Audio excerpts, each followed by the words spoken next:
sebanyak yang diminta oleh sunnah Rasulullah sallallahu alaihi wasallam.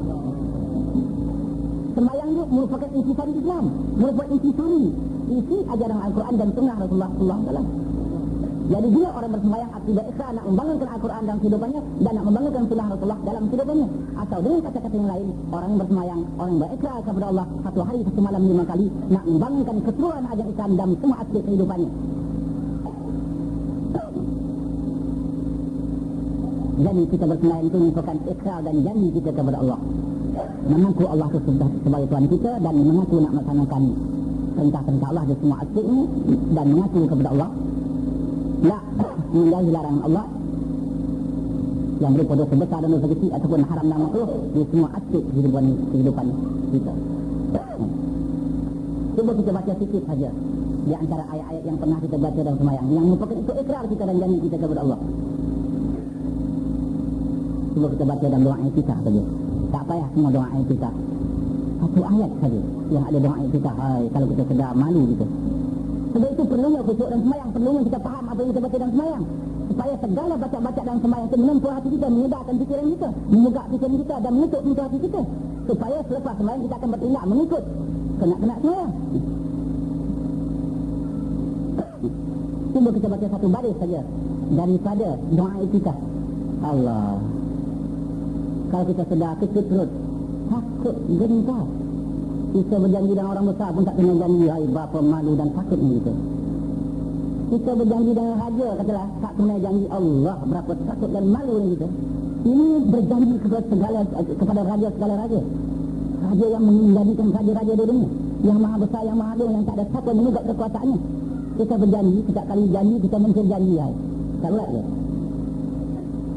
Kita berjanji kepada Tuhan yang maha agung, yang mencipta segala-galanya, yang mencipta raja-raja di dunia, mencipta kita sendiri. Tiba-tiba kita berjanji beikrar di hadapannya, kemudian mungkin janji serta itu. Bukan sekali, 5 kali kita berjanji satu hari satu malam kepada Tuhan. 5 kali satu hari kita mungkin janji berbohong kepada Tuhan. Kalau seminggu sebuah darab, kalau sebulan sebuah darab, kalau setahun sebuah darab, kalau semua hidup sebuah darab.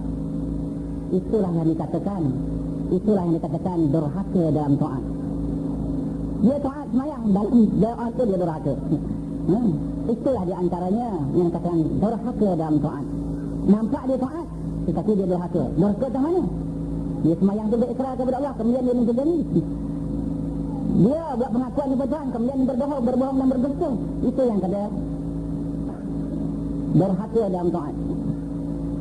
Cuba kita lihat satu baris dalam doa kita. Kalau kita sedar itu janji kita kepada Allah, halang geri dan geram kita, malu kita, malu.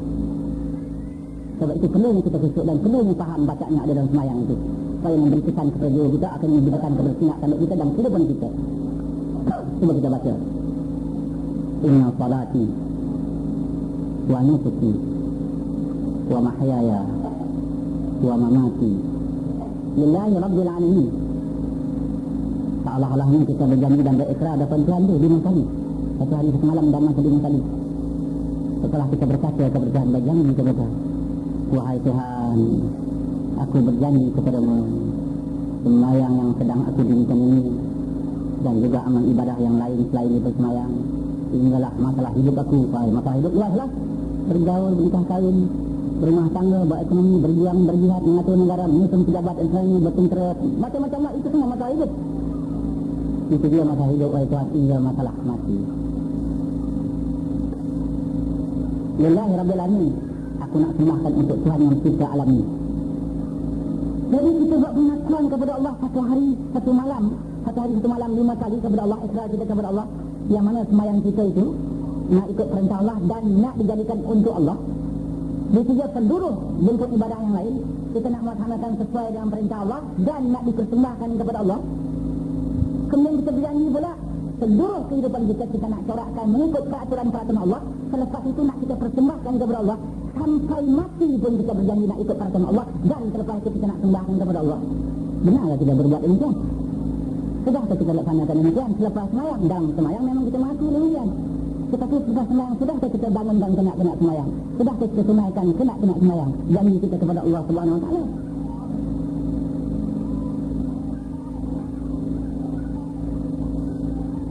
Itu baru tentang itu saja kita pun cemas, takut, gentar dan amat malu kita kepada Allah Subhanahu Wa Taala. Belum lagi kalau kita baca dalam Fatihah, dalam ayat-ayat yang lain, dalam tasyahud dan baca-baca yang lain. Satu dari saya dalam doa kita terasa janji kita kepada Allah, tetapi tak pernah kita tunaikan.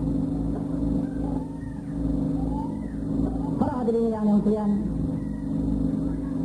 kita berjanji kepada Allah dalam sembahyang sebut janji, tapi lepas sembahyang hidup kita tak sesuai dengan ajaran Islam, perjuangan kita tak sesuai dengan ajaran Islam, mengatur kampung halaman tak sesuai dengan ajaran Islam, mengatur rumah tangga tak sesuai dengan ajaran Islam, mengatur ekonomi tidak sesuai dengan ajaran Islam, mengatur pejabat, mengatur tentera, mengatur negara, mengatur alam sejagat tak sesuai dengan ajaran Islam.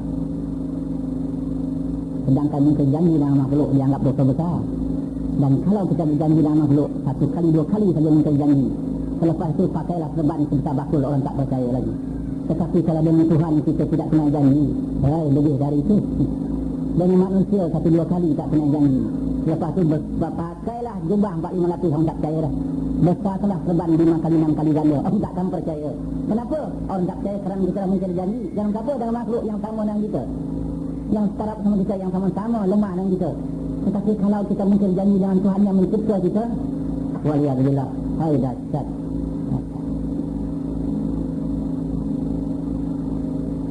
Sebab itulah para hadirin yang muliaan, berani kita katakan, selagi semayang itu tidak selesai, perpaduan tidak akan selesai. Saya sebut perpaduan, kalau semayang tak selesai, ekonomi tak akan selesai. Jangan sebut tentang ekonomi kalau semayang tidak selesai. Yang sebut silaturahim, yang sebutlah kasih sayang, yang sebutlah perjuangan, tak akan selesai. Maksiat tak akan selesai, kemungkaran tidak akan selesai. Musuh depan mata tidak akan dapat kita tumpahkan kalau semayang tidak selesai. Sebab itu betulkan semayang, yang lain akan betul. Betul seperti mana yang kita ulas tadi, bukan sekadar semayang saja. Semayang peringkat yang keempat, yang kelima memang tak boleh kita capai. Semayang peringkat yang keempat, bila orang bersemayang, bila umat Islam semayang sampai peringkat yang keempat, baru selesai perpaduannya, baru selesai perjuangannya, baru baik kasih sayangnya, barulah akan tak ada kemungkaran dan maksiat tengah masyarakat. Barulah boleh berhadapan dengan musuh-musuhnya, barulah boleh membangun, baru boleh buat kemajuan, barulah boleh bersatu satu sama lain. Sebab itu semayang kena kemaskan.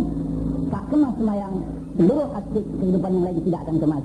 Bila semayang kemas, insyaAllah Allah akan kemaskan seluruh kehidupan kita yang lain. Sebab itu ada keterangan dalam Quran, saya lupa ayatnya yang maksudnya. Ayat itu menceritakan lepas Rasulullah, orang akan mensuciakan semayang. Setengah ulama mentafsirkan mensuciakan semayang itu bukan kerana orang tak semayang, bukan orang tak mengerjakan semayang.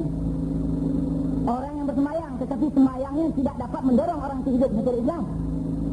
Orang yang bersemayang, tetapi semayang tidak membangunkan akhlak, semayang yang tidak menghidupkan dunia, semayang yang tidak dapat membangunkan iman, semayang yang tidak dapat melahirkan perpaduan, semayang yang tidak dapat melahirkan kasih sayang, semayang yang tidak dapat melahirkan perjuangan yang indah dan cantik, semayang yang tidak dapat melahirkan kemajuan untuk umat Islam.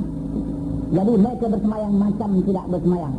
Jadi dalam ayat Quran mengatakan nanti akan datang satu masa setelah Rasulullah, orang yang suciakan semayang. Setengah ulama, saya ulang lagi mentafsirkan, bukan artinya mereka meninggalkan semayang, tetapi mereka bersemayang tapi semayang tidak ada ruh. Semayang rangka ibarat bangkai bernyawa. Sebab itu kena kita bersemayang. Bukan saya semayang mesti khusyuk dalam semayang. Semayang kita itu boleh menumbuhkan iman kita lagi, boleh menumbuhkan perpaduan kita lagi, boleh membangunkan akhlak kita. Dia kita sikit semayang, tetapi semayang yang berarti. Dia kita sikit bersemayang, tetapi khusyuk. Yang saya maksud sikit itu yang sunatlah, yang fadilah ditetapkan. Subuh 2 rakaat tak boleh kurang lagi, maghrib 3 rakaat tak boleh kurang lagi, itu juga zuhur, asar 4 rakaat tak boleh kurang lagi.